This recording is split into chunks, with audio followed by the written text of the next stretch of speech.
pie, because I'm a foodie, so I have to associate food with pie. But I like that about myself. And when we think of Thanksgiving at this time of year, we think about our loved ones, people we have at our table, where we plan, prepare, and we share our feast with those that we are thankful for in our lives. And we have the traditional food of turkey, stuffing, cranberries, potatoes, my favorite, green bean casserole. And we also end our meal with a dessert, if we have room, right? By now we've unbuttoned our pants. Everything's uncomfortable. But we always have room for that pie to fill in those gaps. But pie is more than just the closing of the meal and the dessert. It's also a symbol today to reflect within. We have heard the term humble pie, which is today's talk. I know it of two ways. One is the idiom where they talk about to eat one's words, or when you're embarrassed and humiliated for an error that you made. And then there's the actual humble pie, which is a medieval pastry, meat pastry, that they ate. And the servants would eat the organ parts because the royalty would get all the nice, tender meat. But in my house, everybody's still running for the gizzards and stuff like that. So I think that's probably the prize, right? So has anybody in here made a pie before? Nobody be shy. Okay, one. Okay, great. We got a lot. That's great. So when you made your pie, can you tell me some of the steps that you did to do that? Because there's actually quite a big process in making a pie. And to roll the dough or mix the dough. You had to mix the dough. Pour yourself a stiff drink. Yes. Pour yourself a stiff drink. Janice, I saw you raise your hand. And then you have to figure out your fillings. You have to make your fillings. Perfect. And that, yes. And you have to roll it out to fit in your Right? The dough is like the longest process of maturation, in my opinion. Right? The crust, yes. Unless it's strawberry. Unless it's strawberry, right? And then it's about 4 hours. Yes.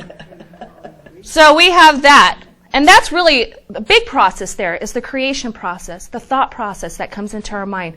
What kind of pie am I going to make? To me, the important part is the filling. It's the stuff that we put in it, right? It's a metaphor within. What do we put in our pie? That allows that flavor to linger. That is the definition of who we are. So after you have baked your pie and everything, how does it taste? Somebody? Everybody tastes yummy, right? Oh my gosh, it's so good. Warm. Yes, all that, right? So hopefully today, after I share this talk with you, you're going to create your own humble pie and walk away with that warm, full feeling.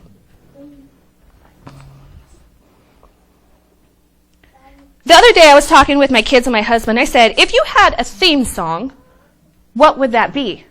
And that's a big question because you're like, I only get to pick one song that represents who I am. And of course, Jaren, as you guys know him, I got the power, right? I was like, okay, after that I forgot what everybody else said. But I wanted you to look at it in this term. If you had your VIPs over, to come over to your house, and you had a table with all your spreads, would humble pie be a theme on that table? You know, I used to think humble meant weak and meek, weak spices, weak herbs. But in fact, it's not that at all. And have any of you, like, when you went researching on the website, you're clicking, and you're looking up humble pie, and next thing you know, it's leading you to other pages, and you're like, how did I even get here? Well, it led me to humility. And I found that, whoa, am I staying? Okay. I found that they both share the same root word, which is hummus. Again, food right there, I love it, right? But that means grounded, from the earth, low. That was definitely not what I thought that meant. And if we go back to humble pie, those main ingredients in that dish are liver, kidneys, the lungs, and your heart. The things that make us function. The things that allow us to have this very grounded earthly experience. Our stuffing, our filling, right? And so, allow me to believe that I hope today that you see that you might have some of these ingredients, this stuffing, these fillings that actually make humble pie, and that you might favor it as one of your favorite recipes on your theme table. So what are the ingredients to humble pie? Well, the ingredients of humility and humbleness are right here, and I'm going to talk about that. People that have these ingredients, one, lead by example. That pretty much says it in itself. They lead an example by respect, obedience, organization. They practice self-control, meaning that they know when to put the ego in balance, when to be humble, and when to you need to step up in pride. They practice respect. Respect of the people above us and those below us, whether we're in a profession or life in general. Or in some family cultures, our kapunas, our ancestors, our elders, right? They respect those words, even though there really is no rank, if we really come down to it. They have grace, meaning that they know when to turn the other cheek to avoid conflict and to practice harmony and peace with others. They have transparency as another ingredient. What does that mean? That means to be able to let people see through them, to say, hey, these are my limitations and these are my weaknesses, and that's okay, but I know that that's what they are. They have acceptance. They accept the station that they are in their life and know that divine timing is always on their side, a time for their fruits to ripen so that they can share it with others, their blossoms. They are responsible, means that they take accountability for who they are and not blame others. But I like you to look at it in a different way. Not only responsible, but response-able. That means they take it on, and they act on that. They have communication. What I mean is it's clear and plain. They speak with gentleness, humbleness, and kindness. There's not this excessive talking that you hear some people have, right, trying to boost who they are. They meditate, meaning that they seek within that constant understanding of what is humbleness and trying to find that at one with the Creator. They're appreciative of everybody and everything in their life, and that means including God. And they build up others. They give them encouragement. They give them thankfulness for the gifts that they shared with them.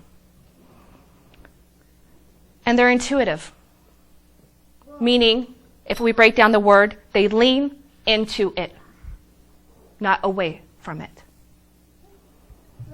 And of course, their presence. If you've ever been around someone who is humble, like when even we read about Jesus, even though we didn't know the man, when we read, we feel him. So these people reflect that humbleness, in not only their appearance, but in their presence. And you feel full when you leave.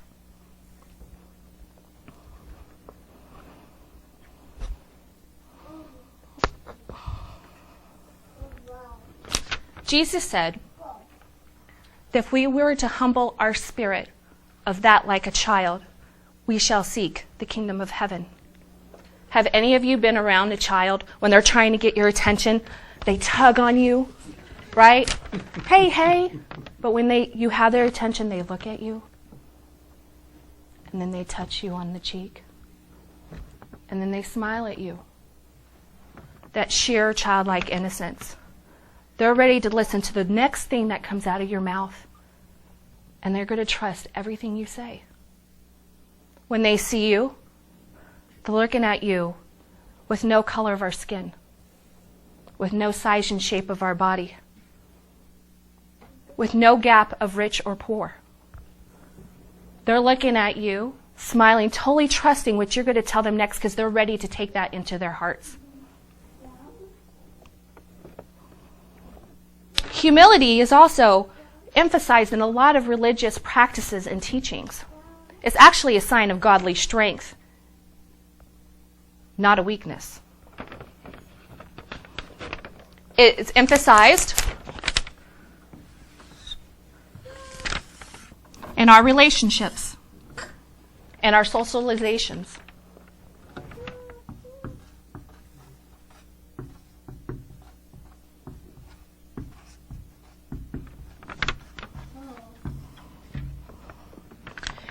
Proverbs 12:11 tells us, when comes pride, disgrace soon follows, but with humility comes wisdom. And we have all seen the expression of pride in our society. We see it in wars, we see it in poverty, disease, political turmoil, which is a lot, right? But actually, humility is a pathway to wisdom. And if we really nurture that within, we will find the God within, which is the oneness and the wholeness that we all seek. The Beatitude states that blessed are the humble in spirit, for they will find the kingdom of heaven. Humility is a part of spiritual practice, not a result of it. In fact, Gandhi said it the best. Anybody can have mere manners, but a man who prostrates himself before another, if he does not have his heart behind his words, that is not humility. For humility is a state of mind, how one feels inside. So our emotions.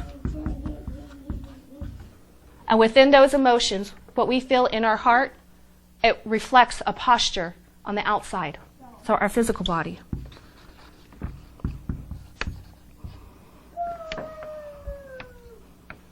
And those who possess humbleness have this great will and this great presence. They are able to keep moving forward, driving forward, putting out the external critics and the internal cynics, and growing higher and higher in their spiritual growth. They are able to pull from all the tools and resources in their life that make them whole in one. They are able to lean into life, not away from it. They lean into their weaknesses and strengths. They lean into their failures and successes. They lean into everything in the hopes that one day that they will accomplish that fruit. And what is that fruit that they hope to accomplish? Intuitive peace. Intuitive pleasure. In Galatians, it states, but the fruit of the Spirit is love, joy, peace, gentleness, kindness, faithfulness, self-control. Against such things there is no law. So if we really think about it, humility encompasses all the joys in the spirit of the fruit of God, the very heart of who God is. And as I was clicking along more, well, actually the night before, I woke up out of a dream saying 2 phrases. I told my husband, gosh, I already got the sermon already written. Now they want me to rewrite it again. I woke up saying 2 things. And one was the story of Jesus washing his disciples' feet. Like, okay, I know that's humbleness, but what does that really, really mean? If I then, your Lord and teacher, have washed your feet, you also ought to wash another's. For I have given you example that you should do that I have done to you. Most assuredly I say to you, a servant is not above his master, nor a master above his servant. And if you understand this, then go out and do that. So Jesus was a great example of leadership. He led by example. He created communities based on serving others. By serving others, we serve ourselves.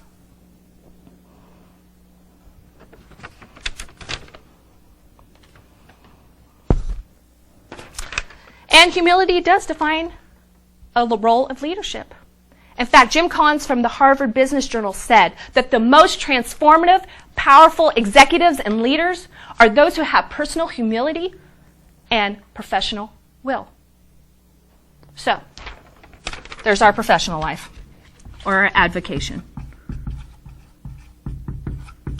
or vocation, excuse me.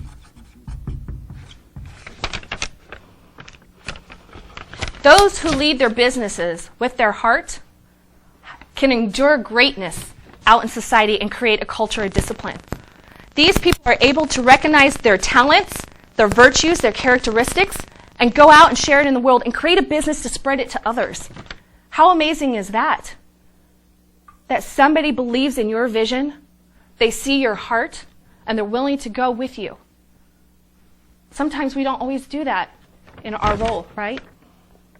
Humility is not thinking less of yourself, but thinking of yourself less. And that's where we relate this to our humanitarian or our service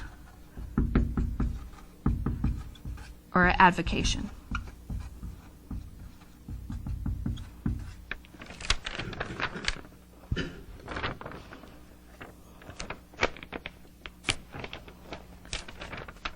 So sometimes, I was sharing in the early morning service, I drive to work. I am so unconscious that I don't even remember how I got there, and I can't even remember when I come out where I parked. So I have to hit that beeper on my car so it honks at me. And sometimes I'm really scared. I'm like, how did I get here and not remember? I once heard it's okay to take your emotions on the road with you, but make sure you're the driver. That leads us to our mentality.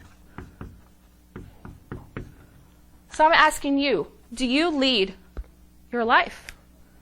Are you an unconscious driver?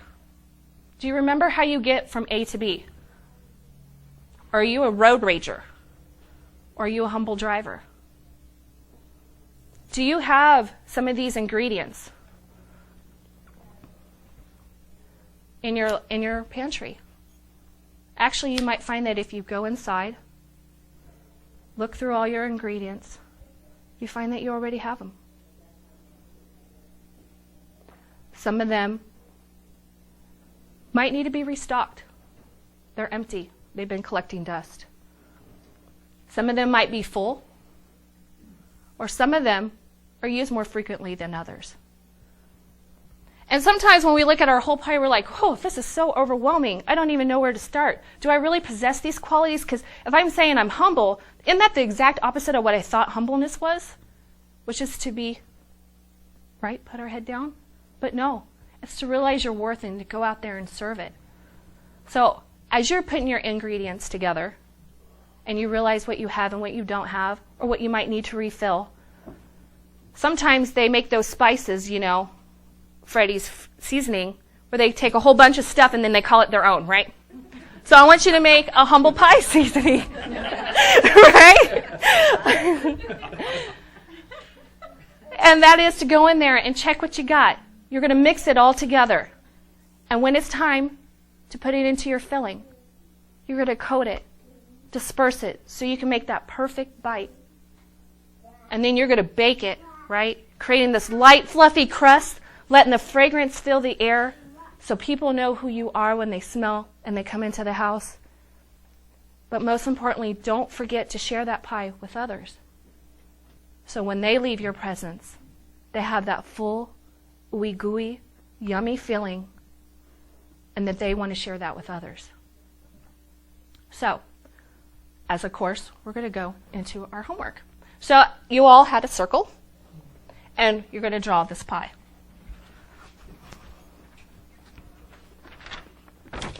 So we're going to start with our inside of our bodies.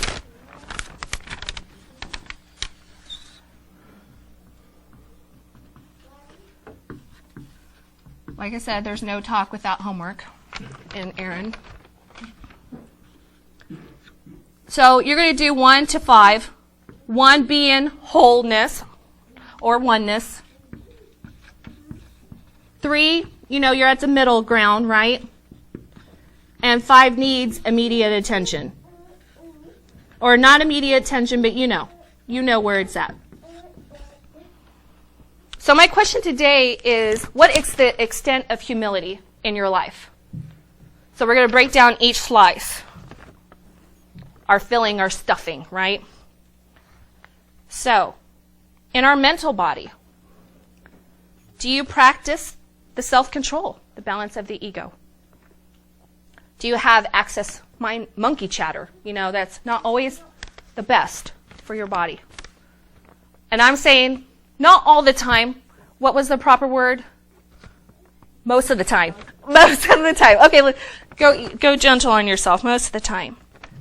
When people are talking to you, do you allow other things to come in your head? Are you thinking about your grocery list? Are you present in the moment with somebody? And that means with yourself. How about your emotional body? Are you respectful to your body? Do you communicate kindness and love to it? Do you give yourself high fives when you achieve wonders? And when it needs time to grieve, do you actually let your body grieve?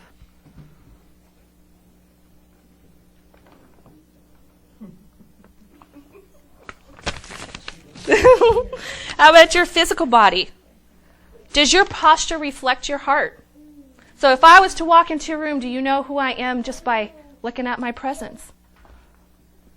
What does your presence say? Do you give it movement? Do you nourish it properly? Which I know might not, because like I said, I talk about pie. And we have pie out there, by the way, today. Curtis made a great pie in representation of today's topic. How about your spiritual body? Do you meditate to seek that oneness within and with God? Or do you have spiritual pride where you say, you know what, I'm good. I don't need to grow anymore. I'm great right where I'm at. Are you transparent and want to work on your weaknesses? And do you claim your strengths? Okay, now we're going to move to the outside of our body, parts that we share with others that make us who we are. So let's start with your inner circle. How are your relationships with your inner circle and family? Are you engaged or are you a spectator? Do you lean into it or do you lean away from it when you think you got to go over to a family social? Right? Does it give you anxiety? Does it bring up those things? How about socially? Let's go to the next part, which is your friends and all the other part right there. How are your interactions with your friends? Or better yet, with a stranger, like the person that's behind you in the grocery line? Do you smile at them? Do you acknowledge them? Or do you just keep doing what you always do? Or even the driver that cut you off. Let's go about that, right? Back to leading our car. Right? Do we breathe? Or are we saying a whole bunch of mental chatter? Or sometimes it comes out in physical chatter? Okay? Sometimes there's physical expressions as well with that. Right? Do you lead examples to others? I mean, do you help build your friends up? Or are they there just to listen to you? Dump or whatever, So are you practicing the same? How about your profession and vocation? Oh, okay, I know. How is humility expressed there amongst your coworkers and your management? Or if you're an entrepreneur, how is your customer service skills? Do you dread talking to people? Or are you like, okay, I can do this. I can get comfortable with being uncomfortable, right? Do you practice grace by turning the other cheek to work toward peace and harmony to avoid conflict? Grace. Whoops, grace. That was graceful. I'm demonstrating our topic today too. And do you practice being acceptance, being okay with where you're at in your job or in life in general? I know, that's all. Okay. And finally, your advocation or your humanitarian in your service work. Are you doing your passions? Are you offering your gifts and talents to the world? And are you serving your heart? I'm 1, 2, 3, 4. Well, I got to know. Okay, that's okay. For a long time, most of my life, 30-something years, I didn't even know what that was. What is my passion? Because I had so much other stuff that I had to work through. And now I realize my passion is children. And when I'm around them, watch out, right, Curtis? Watch out. So I am so filled up, and everybody else becomes filled up because I'm filled up. And that's how it should be when people leave our presence. I'm like, how do I maintain this feeling all the time? Because then I go back into work, and it goes like this again. But I'm so scared, like what me and Gigi were saying, to step out on that limb. But we should all be leading with our heart. Man, that would be so much different this world would be, right? So now after I talk to you today, would you want humble pie to be on your table? Good. And I hope that you can see that you actually are humble pie. And I hope you make it a part of your theme.